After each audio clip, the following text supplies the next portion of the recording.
আজকে আগরপাড়ার temperature 10 degree. তো আজকে নিউ ইয়ার, তো কিছু তো স্পেশাল বানাতেই হয়। তো আজকে স্পেশাল হচ্ছে vegetable fried rice, veg fried rice. আজকাল তো সবাই খুব স্বাস্থ্য সচেতন, সেই জন্য একটু পনিরও অ্যাড করা হয়েছে।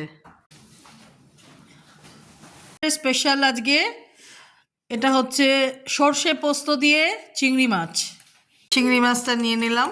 পোলাও তো চিংড়ি তো একটু বেশি করে খেতেই হবে, আর সবসময় অত স্বাস্থ্য মেনে খেলে হবে না, মাঝে মাঝে একটু বেশি করেও খেতে হয় এবং আমরা করেই থাকি এটা। রাতে রান্না হয়েছিল মুরগির ঝোল, কিছুটা মুরগির ঝোলও আছে। তা আমরা আবার খাওয়া নষ্ট করতে একদম পক্ষপাতী নাই, তো আমরা আজকে এই মুরগির ঝোলটাও আমাদের ডিনারের মধ্যে ইনক্লুড করলাম। ডিনারের স্পেশাল মিষ্টি গাজরের হালুয়া, একদম বাড়িতে বানানো, এক্ষুনি বানানো হয়েছে। এটা এই জন্য হয়তো মনে হচ্ছে যে একটু বেশি লিকুইড। এটাকে আমরা আজকে ফ্রিজে রাখবো, বাট তার আগে আজকে আমরা ডিনারে এটা খাবো। কালকে এটা লাঞ্চে দেখাবো যে এটার কীরকম চেহারা হয়েছে।